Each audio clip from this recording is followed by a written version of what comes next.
So welcome to How to Build a Fire Season 8, Episode 2 with General Judd. You can put your hands together for General.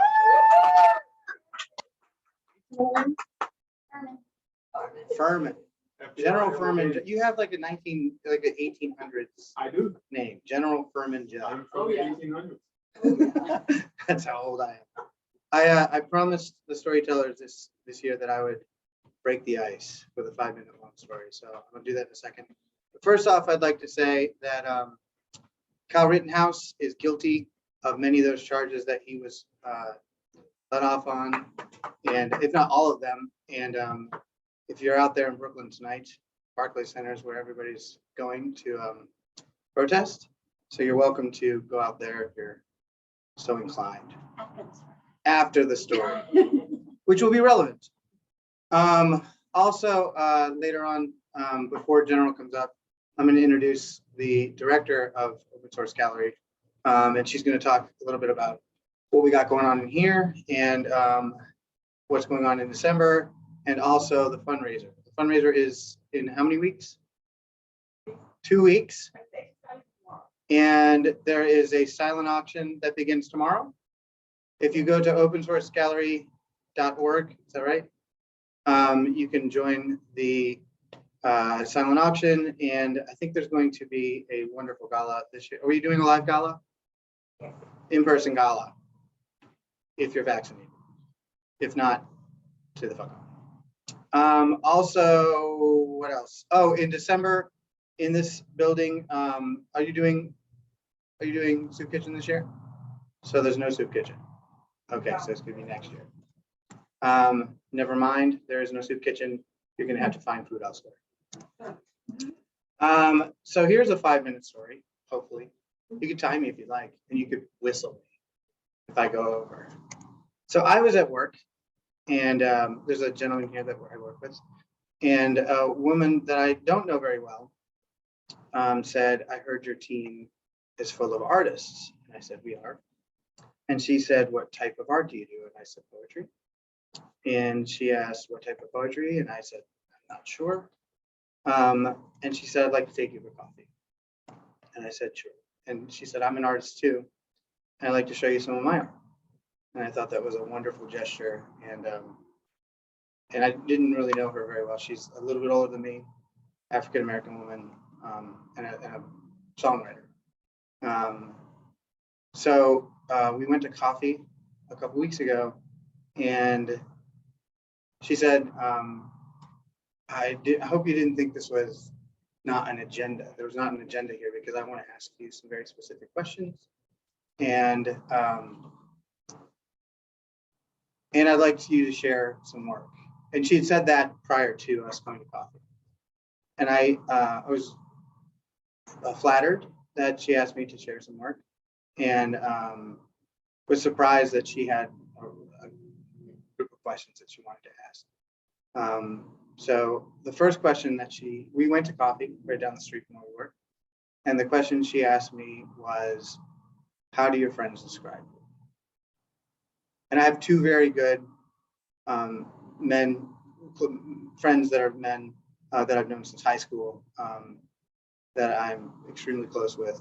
And a couple years ago during COVID and in a cabin in North Carolina, that question was asked among the three gentlemen. And how would you describe, how would I describe you, and how would you, and one person said that I was an activist, that I have been involved in activism for many years. And that was a fair assessment. I felt like that's true.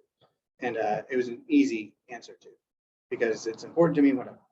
And the other person said that I taught them courage. And I didn't feel that that was a very good descriptor of me. But then he started to go over some of the stories of my childhood. And he said those were the things that formed our friendship. And I think that one of the reasons that I didn't find that a true descriptor was because of my current life and some of those stories that I hadn't told my child, my own daughter.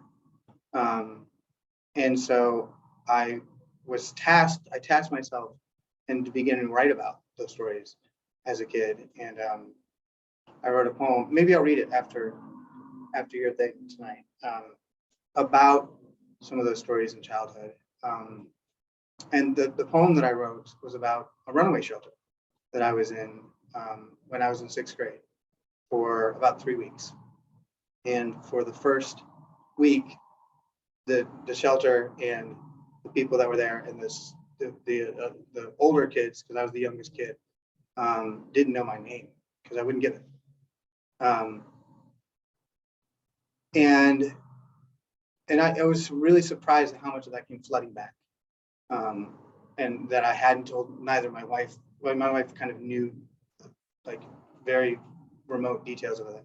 But I sat down with Lola, my daughter, and I said, I'd like to tell you a story about when I was your age. And then I just frankly went through this story of being in a shelter. And I called my mom and I asked her, before I talked to Lola about it, I said, is this okay? You think this is okay? Is this going to offend you if I tell the story? And she goes, no, I think that she's the right age. And then it was easier than I thought. But had it not been for this one conversation with this woman at work who asked me to, and then I wrote the poem, and then I read the poem to my family, and like I said, maybe I'll read it after me. And then I felt that was just an iota of courage, to be able to tell someone that is that same age about something that I was going through in 6th grade. So it's kind of a bummer to precede general story, but that's what happened last week, so, or 2 weeks ago. So anyways, I'm not going to read your bio. Your bio is about hats. Yeah. Oh, yeah. Your bio is about wearing many hats, yeah, and the different stages of mutation, yeah, that you went through as a turtle. Yeah. General was on set for Teenage Mutant Ninja Turtles and actually met Rob Van Winkle. Van Winkle, yes, who we all know as Vanilla Ice, and said, quote, man, that guy's a dick. Also, General's family is a very close family of ours, and we get to spend a lot of wonderful time with them, and just had Halloween together. So, and we stole our children's candy. So put your hands together for General Judd. Thank you for that. Good luck. Yes. All right. Oh, how am I? So I'm General Judd. It's, you know, what a crazy name. I'm sure I get that a lot. I'm Southern, from North Carolina, so that's where that general comes from. I've asked my parents many times where the name came from. My father was named General, so I'm Junior, and there was no real answer. So several times I'd make my own stories up because I was an actor at the time, and so I would create this story of where General came from. And sometimes it was really sad, or sometimes it was very uplifting, you know, Civil War era of, you know, some general saving my slave-ridden family from slaughter, or, you know, and so that happened quite a bit. And I usually got the role after telling that story. So, yeah, and you know, my story is of sort of a lot of different stories. You know, I've been going over this, like what do I want to tell a story about? And I was like, you know, this is more about a journey, because I'm, you know, learning to live in the day to day, in the here and now, and not a preconceived version of myself, which I've done for many years. So just wanted to kind of start with, when I was 17 years old, I saw, and this comes from Denver. I remember saying this in a story, and this spawned, it just reminded me, was 17 years old, and I saw the most beautiful thing that I've ever seen in my life. I was with two friends from high school,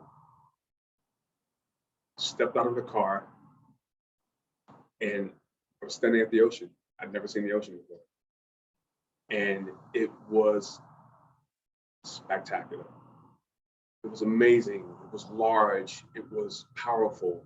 It was dreamy. Of every movie that I had ever seen, it was way beyond any of that I could even say. My friends were laughing at me because I was standing there with my mouth agape, just like how could I live only 4 hours from the beach and I'd never seen the ocean before? Like, how was that? But that how was my family. We were poor. We didn't travel. We didn't go on vacation. We didn't do any of those things. We lived in the day-to-day. We survived. We got through what we were going through.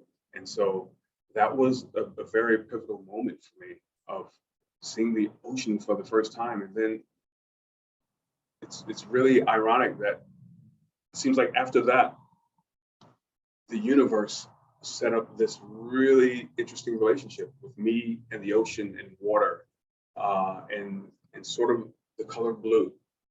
And here I was, this Black man, kid at the time, in North Carolina. My friends were very diverse. I was always interested in the arts from a very young age, and that story comes from me being a young kid. I looked a lot like Sidney Poitier when I was small, or actually my entire life. So and that sort of set me on a path of discovery of a person at the time who was living a life that was beyond where I lived and what I was doing. My mother, many times I was stopped with my mom and just random on the street, or someone would stop and say, "Hey, that kid looks like Sidney Poitier. Is that his son or whatnot?" So I got used to it. I got very, very used to hearing that. And so I began to look at his movies and see who are they talking about? Who am I supposed to be like this guy? And so it was eye-opening. I was like, I lived in the South, faced a lot of racism in a time where, the ironic part that we're still going through this in this country, which it seems so far-fetched that this sort of thing is still happening. But it gave me a vision. It gave me a direction. It gave me a target that I could see. And so, I've probably seen every movie that he did, and I did all these, things, and then sort of to emulate a life that seemed out of my reach. It's just like, oh wow, this is great place to be. So, growing up in high school, I played a lot of sports. Did a lot of different things where our sports teams were really amazing. And Terrence knows I went to Garinger High School, which then was a good school for me. You beat our ass. Yeah. And I remember my senior year. So the Sidney Poitier thing gave me a quiet power that I had this secret that was mine. This sort of idea of who I was, or what I could be, or what I could aspire to be. And so senior year, there was a play, there was an audition for a play, and it was West Side Story. And there were no Spanish, really, not many Spanish kids at my school. So in North Carolina, so I auditioned, and I got the role of Bernardo. And it was during baseball season. We had A1 baseball team. I played and the coach was prepping me for the season, and I quit. I told him I was going to do a play, and he thought that I had lost my mind. He was like, "Are you kidding me? Like, how are you not going to? You're going to do a play?" He's like, I don't understand." And I knew that I had found my thing, or a part that I was searching for, and so I quit. The team actually went to the state playoffs that year, and I didn't care. I felt good about what I was doing, and and it was liberating for me to make that decision, on my own, and so I moved on from there, and was in school, and it was always just had this movie idea. I went to a community college, and a friend got involved in a film, and called me up because I gave her the courage, like what Terrence is talking about, having courage, because I try to keep a very positive outlook on life, because there are times when my family, like I said, we didn't have much money. I remember our lights were turned off for 3 months, and coming home every day hoping that the lights would be on, every day just getting home, and it's like, oh yeah. And I remember my mom lighting candles, and it rolled into the summer. And I remember my cousins who lived close by actually would come to our house because we made it fun. we would grill out every night. We'd fire up the grill. We'd hang out, and we'd have fun until it was dark, and then we'd go to bed. But my cousins thought that was the best thing ever. But and so it was interesting. It was eye-opening. It gave me a thick skin to life, and it made me appreciate the now, the here, the things. And part of my story for me is that it's actually a roll into another part of my story, that my mom, would dream of living a better life, and my mom would get magazines and things, House Beautiful and all the magazines at the time, and we would thumb through them, and she would, always be like, yeah, maybe one day we can live like this, or we could, reach this plateau, or just having something that was our own and that was beautiful, and she did what she could do to make the house that we lived in that. And back to where I was in school, because my story is going to jump all over the place. So I was in school, and my good friend called me up over the summer and said, "I'm working on a movie." And I was like, the only thing I heard was movie. And my brain was movie, and I was like, "Oh my gosh, that's so close to what I want to be doing." I'm like, "Oh my gosh, what can you do? Get me on the movie." And she called me back, and she says, "The art department is going to hire some set dressers for this film." And I was like, "What do I need to do?" And she said, "Just come down and talk to the art director." I did. I went down. I had a car at the time. I drove. It was in Gaffney, South Carolina, this little town that has the giant peach that looks like a giant ass. So I drove down. I met with the art director, and I remember her saying that she says, "Well, the job pays $700 a week." My mind was like, "What? $700 a week?" That was like so much money to me at the time, from how I live. And in the moment, I said, "How about $750?" And she okayed it on the spot. I got hired. And then I told her, I said, "Well, I live in Charlotte, and Gaffney is like an hour or so from Charlotte. So I said, well, I don't know if I'm gonna be able to drive every day to work every day." She says, "Don't worry about it." They gave me a hotel. they gave me a car as on my first film, and it was The Abyss with James Cameron. And they threw me I knew nothing. And I remember the first set that I worked on was the submarine that crashes in the first scene. Here I am hanging PVC pipe.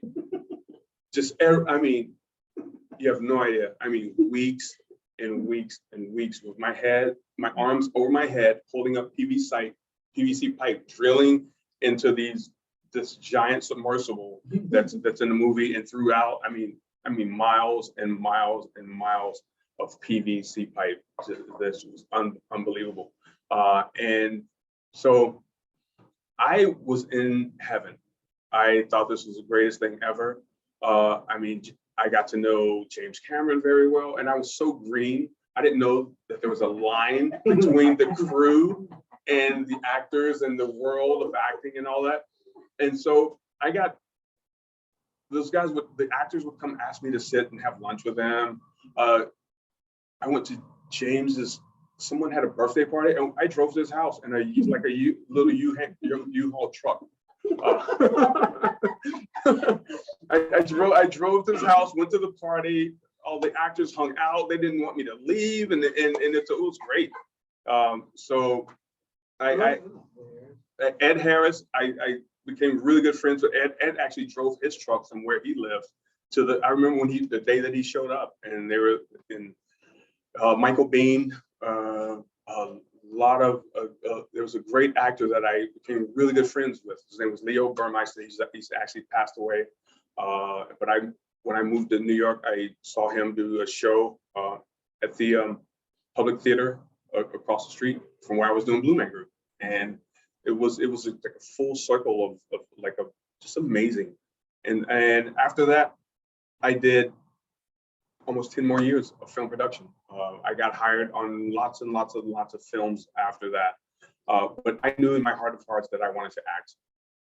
And then I moved to Wilmington, North Carolina. And that is where I was asked to work on Teenage Mutant Ninja Turtles, the very first Turtles. And so I moved the very first Turtles. Yes. The only, yes, the Turtles.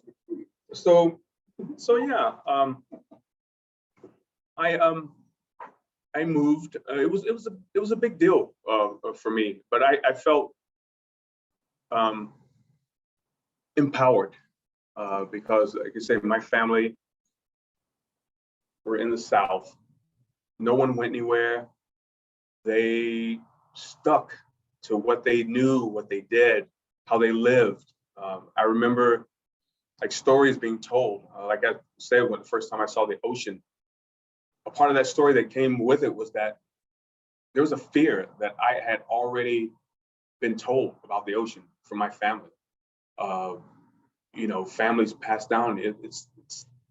They don't mean to, but just people passing along their ideas of how they lived and how they were treated or how they experienced something. And when you pass down that negativity about something, it grows, and you can pass something down that can go on for years and years. And I remember being afraid of the ocean, before I even ever saw the ocean. But I remember, my family telling me to be careful, or you know how it is, or like all these things that I had no idea. It goes hand in hand with, I guess, with racism. I remember my father telling me a story of my uncle that I never met, of course, because he was killed by saying something to the wrong person, and they found him on the railroad tracks in pieces. And I remember that story. I was like, wait, what happened? And it was like, he was a kid. They were kids. They were walking down the tracks or something and said something to some kids. And then a mob came and got them, and they found him. And I remember my dad telling me they had to pick him up in a basket. And so it's those kind of things that, you know, you can hold on to them, but you have to know where they come from, and you have to know the content and the world that we live in. I mean, we know. I mean, look where we still are today,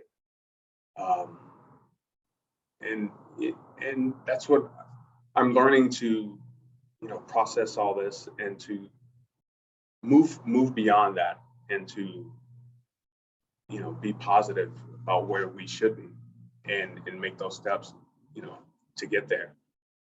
And there I was, standing in a giant turtle den in Wilmington, North Carolina. Here, you know. So yeah, it's like, you know, here I am, and for some reason, there I am again, hanging more PVC pipe in a sewer. So I thought every movie had something to do with PVC pipe. I literally did. I go from the abyss of miles of pipe, and then I'm in a sewer that's supposed to be New York City, and there's tons of PVC pipe everywhere again. And so I worked on that film, and I actually did the second Turtles also, and it was great. It's another amazing moment in my life, because from where I was from, to be able to stand among people that were giants to me, was, I felt, because of the way the country and its dynamics, I felt that I wasn't worthy of that, but I was, because I got myself there. And it took me years to understand that I thought that because I wasn't, you know, on this certain tier in my mind, that I couldn't be at a tier here that I was living in, because because I wasn't the actor. I didn't mind that. I reveled in the sheer fact that I was standing on a movie set. And yeah, James Cameron was that in his arms full, he's looking at me, and he's like, come here. And I remember him just like standing there. He was with the producer, and he's like, come here. I was like, what? I was like, okay, what? He's like, what are you wearing? And I had on a Sheila Escovedo t-shirt, like this neon pink and blue t-shirt, and a backwards pink cap, and some like puffy like green pants. And he was just like standing there trying to figure me out. And he was talking to the producer, and he was just like, you know. So I was just being myself, and it was great. It was real, you know, it was all hard work, but I didn't mind. I didn't mind that, because it was putting me, I was facing the direction that I wanted to be in. And I knew that each of those moments, I was where I wanted to be. It's where I needed to be. You know, just like right now, I'm supposed to be right here, right now, and that's fantastic. And yeah, and here we are with on the set of Ninja Turtles and various movies and different people, but in my heart of hearts, I was like, this is great, but I still want to act. I was like, I'm watching the elite of Hollywood do their thing, and I'm standing there, and I didn't mind at all. And I remember saying, oh yeah, what should I do? And I remember saying, oh, maybe I'll just get an agent. And then I sent out a headshot and a resume, because I'd done some, you know, small theater thing. I was in a community theater, and it was fun, because I remember that, yeah, that was the first time I got paid to do an acting gig. It was for Summer Stock Theater in Charlotte, and so I was like, yeah, I can do this. And I remember sending my headshot out. The agent called back like immediately and was like, yeah, come in. And she said, actually, I have your thing on my desk. It's like a movie came into town and they saw your picture. They want to see you. And I was like, great. She signed me immediately. She's like, you obviously can, you know, get some attention. And I went in and I read for film. And I remember standing there doing the audition, and the casting director was from New York. It was like, I guess I found out later, it was like a kind of a big deal. And she was on the phone. And so I was just standing there for probably 10, 15 minutes, just standing in front of her desk, just standing there and like not knowing, like what do I do? And so I just stood there. I just stood there. I didn't move. I didn't fidget. I didn't do anything, and just stood there and just listened to her call and waited. and then it was over. And then she asked me some questions about myself. And then I told her, I said, it's my lunchtime, because I was actually a set dresser on another film. So I ran over to the casting during my my lunch break. And I auditioned, and she said, well, yeah, they really want to hire an actor from New York for this. And it didn't matter to me. And she said, but we would love to hire somebody local, because I'm sure it saved them money. And so I read, it was fine. And then I got the role. It was opposite Robert Duvall in Rambling Rose with Laura Dern. And my mind was just, and I had no idea. I was just like, oh, I got a part in the movie.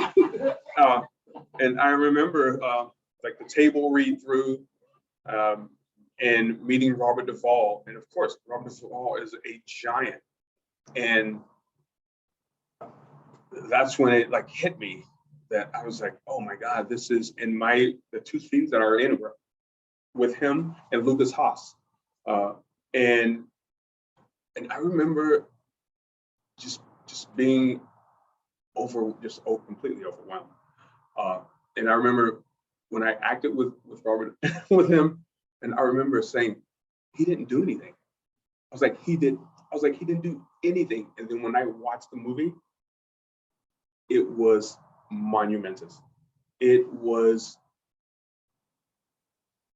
I don't even know how to say the words, 1,000 times over of what, as I was standing there talking to him, what he delivered in his quietness, because he's definitely one of the elite of acting. I mean, he transforms, and it's acting without acting. And at the time, I didn't know that. I was trying to act. Like, I need to act with him, and I didn't have to. I only needed to be myself. And what I've learned, acting is about being yourself. And I learned that on the spot, and it was great. And so I felt like my life and where I was from, it wasn't just destiny. It was me moving the universe. It was me taking an idea and using my frequency of who I am and moving the universe to where I needed it to move to. No matter how long it took, I was getting to where I needed to be. And so after that, I, in my sort of black and blue phase, I just decided to move to New York, because I was like, I started to work a lot more, on film and TV projects, and it was great. But I was like, I wanted to know what that really feels like to be in control. Because I remember Sidney Poitier's reading an article, and he said the magic comes when I think one of the first roles that he did, he received it's for mistakes in a play that he did. He was in a play, he forgot his lines, he mixed them all up, and the New York Times wrote an article about who is this amazing actor who destroyed the audience. Everyone was laughing their heads off. He was like, I was not deserving of those accolades. He said, I had no idea why they said these things about me. He said, it worked in the moment, but he said, I want to know when I'm making magic. I want to be in control of that. And so that stuck with me. I was like, I feel like I want to be able to be completely in control of knowing how to make that magic and be in control of it and control it and move it and inspire others. And so I moved to New York, and New York was I was in New York for I moved to New York in 5 months.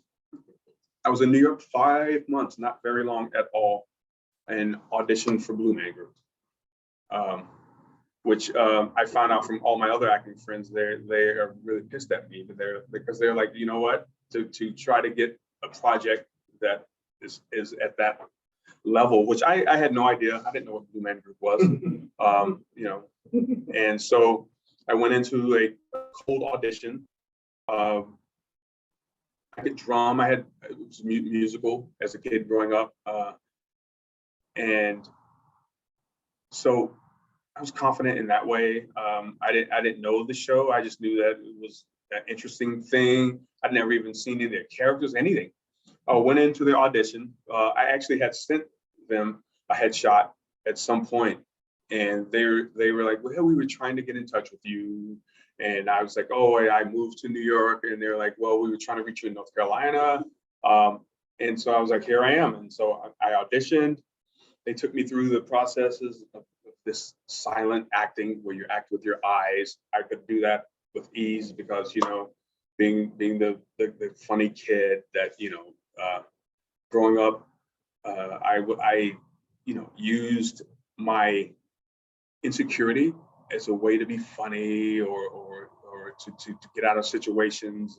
There were times when, you know, I was walking down the street and a truck of guys would pull over and would tell me the most horrific tales because they wanted to kill me for no reason at all because I was Black, and they weren't. And so I use humor or smiles and the thing to get out of those situations. So I knew how to do that sort of thing. So Blue Man for me was just like, I was like, oh, wow, this is easy. You know, because they would throw out words to you during the audition. If you're sad, if you're happy, if you're excited, and you're this or you're, oh, here it comes, there it is. You see it? Look right there. At the same time while you're drumming. So they're looking for all these facial expressions while you're actually drumming, and there's two guys on each side of you. So you're passing all this information between, because the guy beside you is like, oh shit, and then you're like, what? And then the guy over here is like, what did he say? And so that's sort of how Blue Man worked. It was just passing along this information where two guys would kind of get it right, and then last guy would be like, oh, I'm ass out here. So so after the audition, I got a call back, and I remember going to the board. It was at night, and I looked on the board. I was like, "Oh yeah, I got a call back," and went to the call back, and they were like, "Do you know the show?" I was like, "I have no idea what I'm auditioning for." I was like, "I have no idea what this is, what I'm even doing here." And so they were like, "Okay." They're like, "Do you want to see the show?" And I was like, "Sure." And I went and watched the show, and was blown to bits. Non-verbal acting and the drumming and the musicality, because they played PVC pipes. And here we are, I'm back at PVC pipes. I was like, are you kidding me? This is nuts. And so I watched the show, and I remember thinking that, I was like, there's no way I'm gonna be able to do this at this level, watching this audience laughing their heads off. And I was like, these guys don't say anything. They don't say anything, but there's so much emotion flying around the room. And so, in the musicality of it, and the drumming, and the fear that these characters could bring, but with this sense of wonder and this sort of other, but being a part also. You know, the Blue Men are a collective, and the audience is a collective, but then they come together and they cross all these boundaries, and then they become one in the end. And that was another moment for me where, and I remember, and when I got hired, it was a long audition process. It was very long. They go through a bunch of guys. They bring in guys, see if you fit with that guy. And I was bigger than most of the guys were. So I had to go to the gym a lot, and I used to slim down and fit in. And I was the first African American that they'd ever hired. You know, they were like, oh, I guess, you know, he can do it too. And it was a big deal, you know. And I, you know, it was many hours of learning the music, learning the show, and I got really good at it. You know, the characters, if you've never seen the show, the characters just take you through a night of these crazy antics, but of this visceral, powerful journey that mankind is actually on. I mean, you've got these three characters that are different. They roll into your town. They don't have much to say. How are you judging them? What do you feel? What are you thinking about? Here we are, we climb in the character, we climb through the audience. We break the wall. We don't stay on stage. We are roaming, we're climbing over your seat. I'm holding your head as I climb over you and jump through. And you're able to have moments. You can have a moment with everyone in the audience if you want to. You can jump off your chair and you're staring at a father with his kids, and he's sitting there, with his arms folded, like, yeah, I'm buying into this, you know. And by the end of the show, he's on his feet, jumping around, and he's laughing. As you can hear him laughing and having a great time. And people, I've seen people cry. I've actually cried in the show as a Blue Man, just from having moments with people. And the crazy thing is, I did a show and I jumped off the chair and I was face to face with Robert Duvall. And he had no idea that yeah. And that's when I was like, the universe is a beautiful thing. It's a beautiful, powerful thing. And it's just so many levels of it. And I think, you know, I'm super thankful for all of it. And the great thing is, I met my wife there at Blue Man. And that's why I was supposed to be where I was supposed to be. And, you know, I've got, you know, two beautiful kids with her, and one's back there. And yeah, and to sort of, how much time do I have? So I can almost wrap this up. So while I'm doing Blue Man, and my days of doing films in Wilmington, North Carolina, my a good friend of mine, who was still doing films in Wilmington, called me up, and he says, "You're not gonna believe this." He says, "I'm working on a movie." Of course, I'm like, "Okay, yeah, right, great." He says, "You're not gonna believe who I'm driving." He was a driver on film. I was like, "Who?" He said, "Sidney Poitier." And so I was like, wow, how crazy is that? Because just throughout my life, I'm thinking, I was like, there's moments where I think I was on a film in Wilmington and Sidney was there. It was The Jackal with Richard Gere. And I was hoping that I'd get a glimpse of Sidney or something like that. And I was like, wow, this would be awesome. It didn't happen. It wasn't the time. And my friend called me up. He says, I was like, "What do you mean you're driving with Sidney?" He's like, "No, I'm Sidney's personal driver." And I'm like, this is my good friend. And so he told Sidney about me. He says, "I have a good friend. He is in New York. He's doing this crazy show called Blue Man Group. The reason that he is doing what he does is because of you." And Sidney said, "I want to invite him down." And my mind was, and he told me that, and I was like, right, yeah, he wants me to come down. I was like, I'm like, he doesn't know anything about me. He's like, no, he's like, I'm serious. And I remember Sydney's people contacted me, and they were like, yeah, we would love to have you come down. I flew down on I think a couple of days off that I had from Blue Man. I flew down, got a rental car, drove right to the set, and was outside. They were shooting inside of a house in rural North Carolina somewhere. And I remember seeing Sydney come out of the building, and just like my mental was just like, and he looked over and he saw me immediately and beeline right to me. Came right over. I started to cry because it was so much in that moment. Because having a mentor or something to look up to give me strength, power, was right there. And he was larger than life and will always be.